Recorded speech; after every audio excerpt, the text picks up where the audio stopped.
का सबसे विशाल जीव ब्लू व्हेल अपने जीवन के अंतिम पड़ाव पर पहुंचता है तो एक ऐसी प्रक्रिया शुरू होती है जो 100 वर्षों तक चल सकती है। जैसे जैसे वो कमजोर पड़ने लगती है, वो धीरे धीरे समुद्र की गहराइयों की तरफ बढ़ने लगता है, जहां सिर्फ अंधेरा होता है और खामोशी। और फिर अपनी आखिरी सांसों के साथ वो नीचे समुद्र के तल पर गिरता है। इस प्रोसेस को कहते हैं द व्हेल फॉल। जैसे ही उसका 30 से 40 टन का विशाल शरीर समुद्र के तल पर पहुंचता है, वहां एकदम से हलचल मच जाती है। सबसे पहले आते हैं शार्क्स और स्कैवेंजर फिश, जो उसके मांस पर टूट पड़ते हैं। कुछ ही दिनों में इसका पूरा सॉफ्ट बॉडी खत्म हो जाता है। लेकिन असली कहानी अब शुरू होती है। अब जो बचता है वो है उसकी हड्डियां।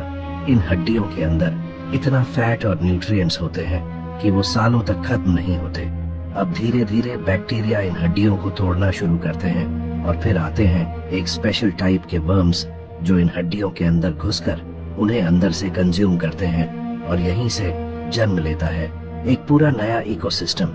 ऐसे जीव जो सिर्फ व्हेल फॉल पर ही जिंदा रह सकते हैं, छोटे ऑर्गेनिजम्स, बैक्टीरिया, वर्म्स और कई अननोन स्पीसीज। यानी एक सिंगल डेड व्हेल सिर्फ कुछ दिन नहीं बल्कि सालों तक हजारों जीवों को जिंदा रखती है। कुछ केसेस में ये प्रोसेस 50 से 100 साल तक चलता है।